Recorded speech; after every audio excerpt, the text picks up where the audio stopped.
Takes a thief to catch a thief, huh?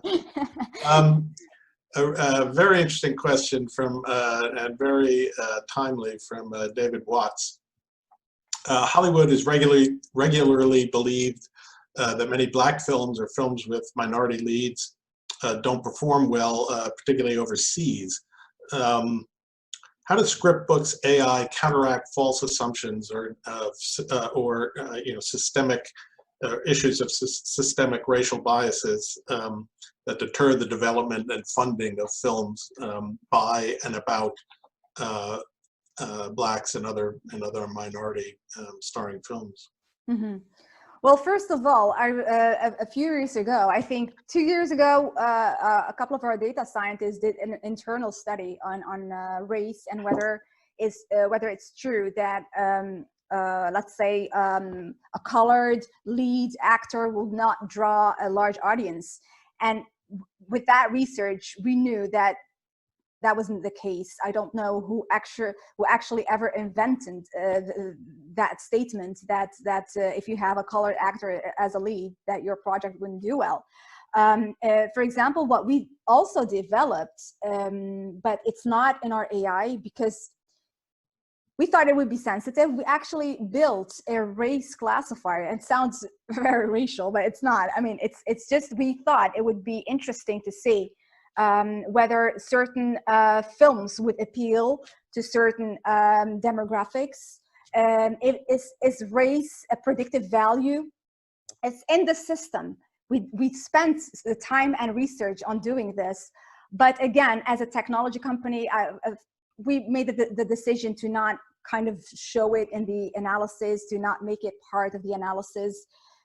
Because I don't know, we're data scientists and we don't know what the response would be from companies. Because early on, I think in one of the versions of the software, we had that race classifier still in it. And I remember companies in Europe saying, oh, why do you have that? I don't like that. You should take that away. So we decided not to make the whole racial classifier as part of the software. But let me just read again that question. But again, I have to refer back to our own research that we did on a data set, and it definitely is not true. There is no effect whatsoever. Having a black actor in the lead does not affect box office negatively in any way. I can tell you that from our own research that we did in the company. Wow, that's actually a pretty powerful statement. That you can demonstrate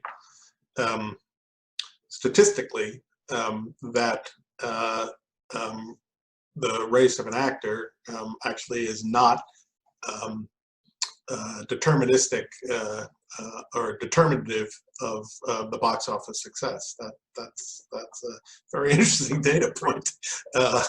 Thank you for that. Yeah, but it's an important topic as well.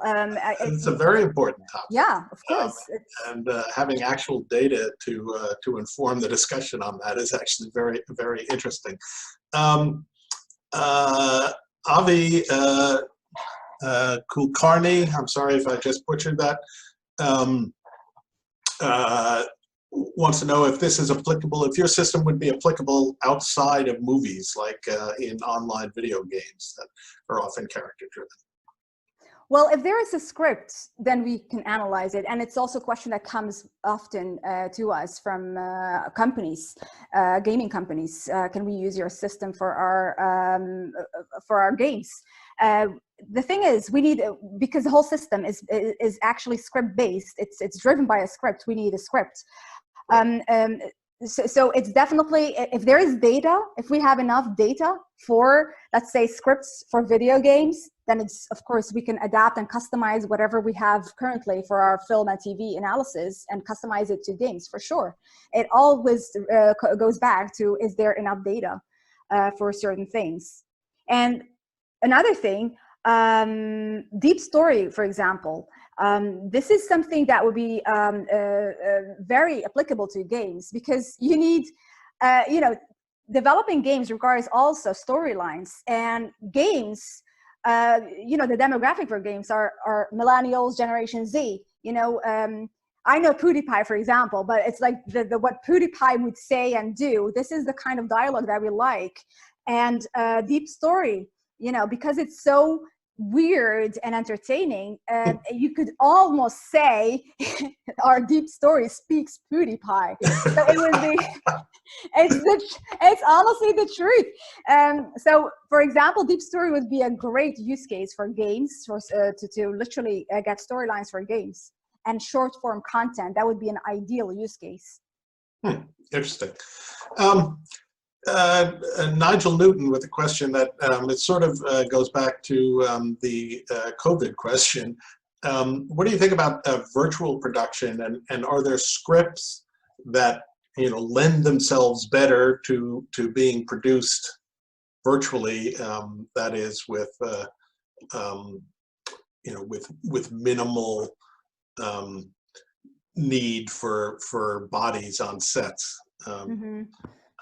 Is that something that you could that is already in the system, or something that you could build into the system? Well, the thing is, I don't know whether there's enough data to analyze on that. But also, I think this is a question, I'm probably not the right person to answer that question, because I don't know much about virtual production, I'm assuming he's talking about virtual reality, right?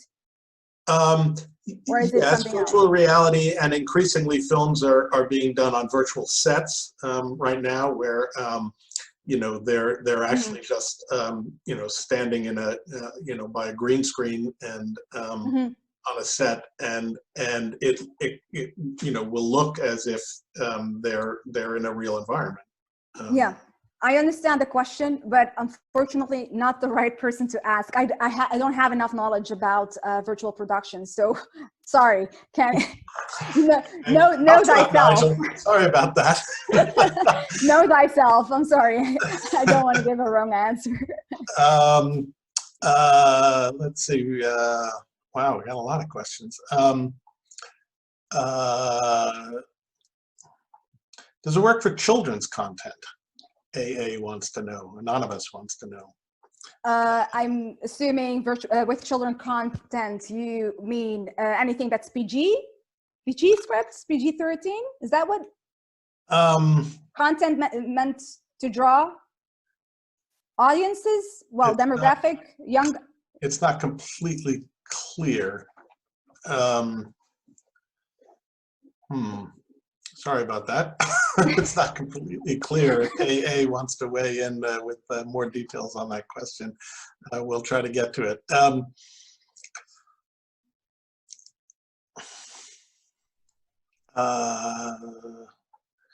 Can you elaborate on how the Rosemary Aporo Jacobs, hi Rosemary, you're a regular on these, I see. Can you elaborate on how the generator might be a factor in the streaming wars and the the impact, its impact on acquisition of content, and will it eliminate any jobs, which is a question everybody wants an answer to. Well, the thing is, the generator is not meant to eliminate jobs. We are actually thinking about, that's the thing. We see it as a co-creator, because AI can never create content on its own. If you want to create content that's somewhat human and understandable, you need human input. So this is just a tool that will help writers create interesting, new, original content. That's one thing. So it's not eliminating job. And secondly, how the generator will help streaming wars and impact acquisition. Let me think about that question, because the link from generator to impact acquisition, I'll give my answer. I'm not sure if that's the answer you're hoping for, but the reason I always say this, when people hear about Deep Story, about the generator, they get terrified because they think, the computers will take over. But let's not forget this. A lot of people want to create, content, write stories with substance. But stories with substance require that you have an audience with substance that will understand them. That's one thing. Secondly, you need to see who is your audience, and the millennials, especially younger millennials and Generation Z. This is an audience that has completely different way of thinking. They're not keen on content that's being created today. They will not go watch a drama or a biopic. This is the generation that was raised by YouTube, and they love PewDiePie, and they love any YouTube and Instagram star. So it's really important to understand their language. And these are guys that were raised by video games, basically. You know, they know video games. These are the guys that are very much open to AI and AI written content. So if you really want to step into the 21st century as a writer, and you want to cater to demographics, that's really important. You have to make this click.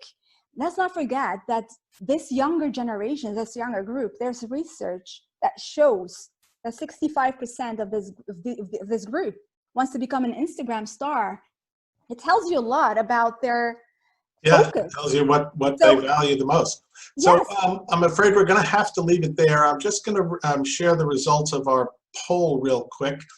It looks like we have people pretty evenly spread throughout the industry. Production, pre-production, distribution. And how eager would you be to know the results of a script analysis if you were, considering investing in or acquiring a film? A lot of people, about a third, a little over a third, would be very eager, and the others would like to know but wouldn't find it essential. And only a few would rather not know. So that's a pretty good sign for you, Nadira. And what do you think, how do you think it will affect creative decision making? And plurality say it will, well, no, not quite, but 42% say it'll improve decision making. Plurality, 46% say it's too early to tell and they're not really sure. Mm-hmm. So thanks to everyone for filling out the poll and for your questions. I'm sorry we didn't get to all of them. Thank you, Nadira. We'll be back next week with the Rights Tech Roundtable. And of course, Ned has already talked about tomorrow's important business of music. Let me throw it back to Ned. Thank you, Paul, and thank you, Nadira. I think that's a fascinating conversation. We're always interested in what's going on at these cutting edge areas of entertainment, and AI is certainly an area that we're all trying to figure out the impact and what it means for our industry. As Paul mentioned, tomorrow we have a conversation on race at work in the entertainment industry. We'll have John from Culture Collective and Siobhan Dargan from Live Nation on the show with us. And we're going to do it a little bit differently than before. We'll be an open forum, the second part, where we'll invite folks to have their videos on and to ask questions and make comments, and we hope that you'll join us. All right, everybody, stay safe, and we'll see you tomorrow. Thanks again, Nadira and Paul. Bye-bye. Bye.